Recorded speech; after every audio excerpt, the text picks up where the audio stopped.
perder salvação. Que é um dos pilares, né, aí do calvinismo, né? Qual que é a sua visão aí? Bom, eu sou calvinista, sou presbiteriano, e a minha visão, e respeito aqueles que pensam diferente de mim, nós já conversamos sobre isso aqui no nosso programa.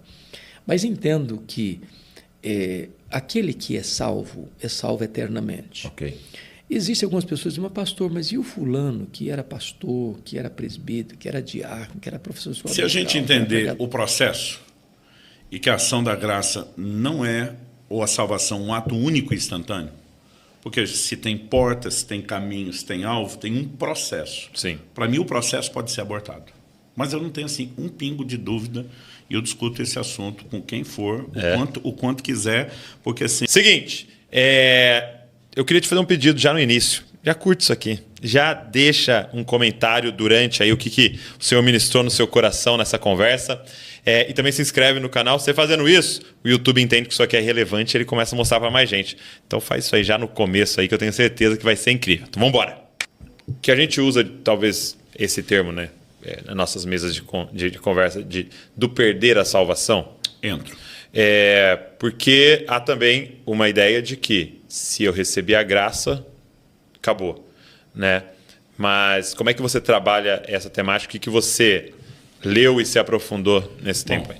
Se a gente entender o processo e que a ação da graça não é, ou a salvação, um ato único e instantâneo, porque se tem portas, se tem caminhos, se tem alvo, tem um processo. Sim. Para mim, o processo pode ser abortado. Mas eu não tenho assim um pingo de dúvida e eu discuto esse assunto com quem for, o quanto quiser, porque assim... Então, o próximo podcast vai ser debate aqui. Porque, de fato, por exemplo, o texto aqui que eu citei de Hebreus vem na continuidade do verso 26. Se continuarmos a pecar de propósito, depois de termos recebido o conhecimento da verdade, já não resta sacrifício pelo pecado. Não dá para consertar. Né? O texto está falando isso. Aí alguém fala, não, isso aí é gente que não teve uma experiência de conversão. Ele diz que pisou o Filho de Deus, profanou o sangue da aliança com o qual foi santificado. Como é que o cara foi santificado e não teve uma experiência de novo nascimento? Então, Hebreus 6, por exemplo, fala que é impossível os que uma vez foram iluminados, provaram o dom celestial, o novo nascimento, se tornaram participantes do Espírito Santo, que é a prova de nascer de novo, que sem nascer de novo não recebe o Espírito Santo, provaram a boa palavra de Deus, os poderes do mundo vindouro e caíram. É impossível renová-los para arrependimento. Então, acrescente assim, coisa o arrependimento que houve. Não consigo olhar para isso tudo, né, e não crer dessa forma. Agora, eu não tenho problema com as igrejas, porque eu falo sobre certeza e salvação. A gente não prega incerteza. Isso é algo que tem que ser entendido. O livro de Hebreus também fala, no mesmo capítulo 6, de uma âncora da alma. Depois de falar de gente que se perdeu, ele fala de gente que pode estar bem ancorada. Mas ele chama isso a uma responsabilidade de correspondência. Agora, eu não tenho problema com os crentes que pregam uma vez salvo, salvo para sempre, com quanto que eles estão ensinando compromisso e uma vida de santidade. Entendi. Agora, quando isso vira uma desculpa para você justificar o pecado e o não aperfeiçoamento, para mim nós temos uma armadilha perigosa. Entendi. Então, porque eu vejo alguns ministrando e dizendo como se não há santidade, não houve salvação, né? Porque o texto que você citou de Tito, né? E o texto de Romanos 8 é muito claro, né? Não há nenhuma combinação para aqueles que estão em Cristo Jesus, né? Ou seja, salvação no sentido de perdão dos pecados ali, né? Regeneração. Só que é invisível isso, né? Eu falo, tenho fé, creio, é invisível. É invisível. E aí no verso 2, então ele fala, mas Paulo, como é que eu sei que não há condenação para mim, né? Porque a lei da vida, da graça, agora te livrou da lei do pecado e da morte. Então é evidência, né? Então santidade e salvação é os dois lados de uma mesma moeda, né? São, mas nós precisamos entender que de vez em quando alguém fala assim, não, se não teve santificação, não teve salvação, para mim é conflitante. É muito forte. Por quê? A pessoa pode ter passado pela porta, sim, sem ter entendido como crescer e se desenvolver no caminho. Uhum. Então, a minha preocupação não é julgar quem passou pela porta no caminho, se ele teve, se não teve, se ele perde, se não perde. É ajudá-lo a seguir crescendo até alcançar o alvo. Então, assim, eu acredito que uma pessoa pode ter uma experiência inicial. Então, por exemplo, a Bíblia fala que Simão Mágico, lá em Atos 8, Samaria, abraçou a fé. Mas daqui a pouco Ele quer comprar. Daqui a pouco ele está agindo errado, porque ainda é imaturo, é carnal, ele precisa. Né? Agora, quando Pedro confronta ele, Pedro não está tratando do assunto como se o camarada simplesmente, não, você não tem nenhuma evidência de salvação, que você está em pecado. Eu, particularmente, até gosto da linguagem que o apóstolo Pedro usa com ele. Ele diz assim, arrependa-se desse mal. Atos 8, eu vou ler agora o verso do 20 até o 23. Mas Pedro respondeu que o seu dinheiro seja destruído junto com você, pois você pensou que com ele poderia adquirir o dom de Deus. Não existe porção nem parte para você nesse ministério, porque o seu coração não é reto diante de Deus. No ministério é o que ele queria, eu quero impor as mãos, as pessoas receber o Espírito Santo. Ele diz, portanto, arrependa-se desse mal e ore ao Senhor. Talvez ele o perdoe por esse intento do seu coração, pois vejo que você está cheio de inveja e preso à sua maldade. Ele não falou, cara, isso é evidência que você não foi salvo. Ele diz, arrependa, ora ao Senhor. Né? É evidência do quê? De maturidade, de necessidade de ajuste, de alinhamento. E que não dá para você ser líder, né? Exatamente, porque enquanto não cresceu... Não dá para você ser membro, não dá para você ser membro. Exatamente. Então, assim, eu prefiro sempre fazer essa distinção. Então, se por um lado, às vezes, me acham exageradamente rigoroso quando falo de perder, nem sempre eu estou olhando para alguém que não manifestou tudo e dizer que ele não teve nada. Entendi. Né? Então, isso merece os outros 18 podcasts. Eu gostei muito da forma que o C.S. Lewis colocou no Cristianismo Puro e Simples, que ele dizia assim, não tem como a gente fazer esse julgamento porque você não sabe o ponto de partida da pessoa. Né? Então, o exemplo que ele está dando seria mais ou menos assim no meu contexto. Né? Vamos dizer assim, você pega um menino que se converteu e ele cresceu numa família em que os pais falavam muito palavrão, um lugar bem disfuncional, assim. Então, vamos dizer que ele fala 100 palavrões por dia. Né? E ele se converte. E, de repente, eu cresci na casa de pastores, neto de pastor. Eu acho que eu nunca vi meu pai na minha vida falar um palavrão.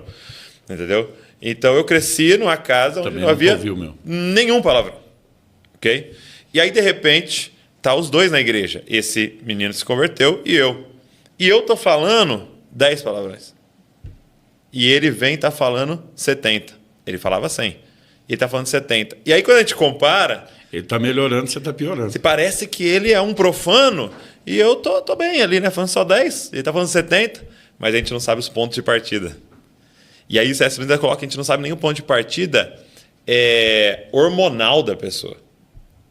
E aquilo que é uma grande tentação para você, para mim não é, que é uma facilidade para mim, até tem muito a ver com a minha personalidade e tal. Então é interessante isso, porque é um processo, né? É um caminhar, então, né?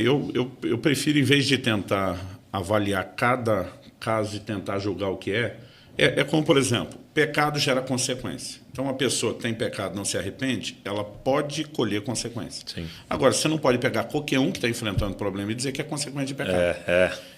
Entendeu? Então, assim, os amigos de Jó ali, né? Exatamente. Então, para mim, essa coisa de discutir se não foi salvo... Paulo fala de um camarada na igreja de Corinto que estava vivendo incesto, um caso com a madrasta. Não houve arrependimento, ele libera uma palavra de juízo, seja entregue a Satanás para a destruição da carne, mas ele não está falando de perdição ainda. Ele diz para que o espírito seja salvo no dia do Senhor, porque ainda poderia haver arrependimento naquele leito de enfermidade e poderia haver conserto com Deus. Então, assim, não estamos falando de algo também que é instantâneo, né? Porque alguns, quando você fala de perda de salvação, você diz, não, pequei e perdi tudo. Não estamos falando que se perde isso como perde a moeda no bolso furado da calça.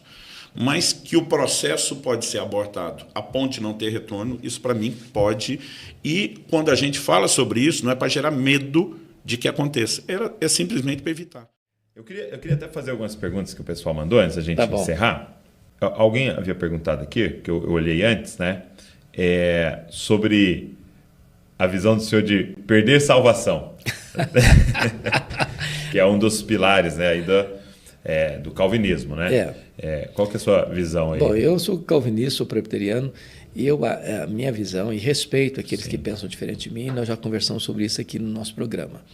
Mas entendo que aquele que é salvo eternamente. Ok. Existem algumas pessoas que dizem, mas pastor, mas e o fulano que era pastor, que era presbítero, que era diácono, que era professor de escola dominical, que era pregador leigo, que era isso, que era aquilo, que viveu na igreja, e depois saiu da igreja e morreu no mundão lá. Como é que fica? Para mim, a resposta é 1 de João 2,19. Saíram dos nossos porque não eram dos nossos. O fato de alguém estar na igreja, ser batizado, ocupar um ofício na igreja, isso não significa necessariamente que as pessoas salvas. Judas Iscariotes era apóstolo, nunca era convertido. Agora, uma pessoa que se arrependeu e creu, que nasceu de novo, que foi justificado, que foi selado com o Espírito Santo, que tem seu nome escrito no livro da vida, que recebeu de Jesus a vida eterna, o Senhor Jesus diz assim: ninguém pode vir a mim se o Pai não o trouxer. Todo aquele que vem a mim, eu jamais lançarei fora. Eu conheço as minhas ovelhas, elas ouvem a minha voz e me seguem. Eu dou a elas a vida eterna e ninguém jamais as arrebatará das minhas mãos. Em Romanos 8,30, Paulo diz: aos que Deus predestinou, a esses Deus também chamou. Aos que Deus chamou, a esses Deus também justificou. E aos que Deus justificou, a esses Deus também glorificou. A glorificação vai acontecer ainda, não aconteceu. Porém, Paulo coloca como um fato consumado. E ele entra no final com 5 perguntas retóricas. Se Deus é por nós, quem será contra nós? Aquele que não poupou seu próprio filho, antes por todos nós o entregou. Porventura não nos dará graciosamente com ele todas as coisas? Quem tentará acusação contra os eleitos de Deus? É Deus quem os justifica. Quem os condenará?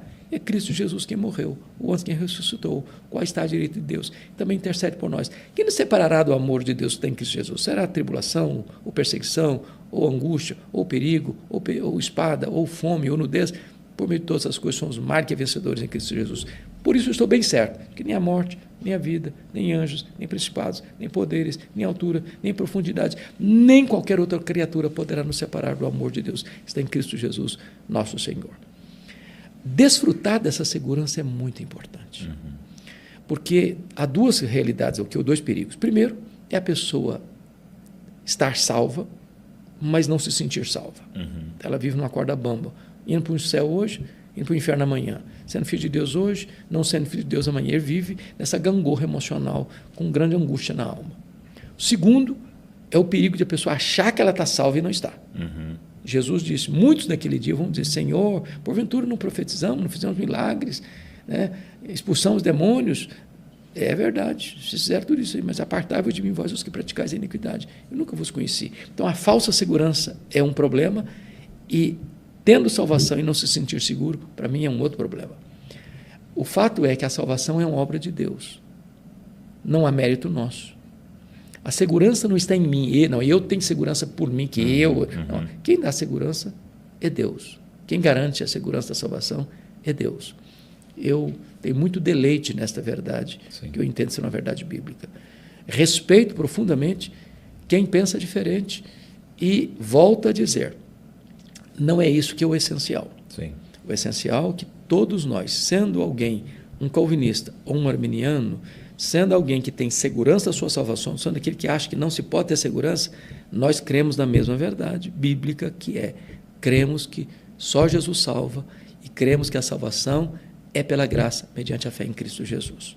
Então, quero dar um exemplo histórico. Você tem na história John Wesley e George Whitefield. Sim. George Whitefield era calvinista. John Wesley era o que nós chamamos hoje de arminiano.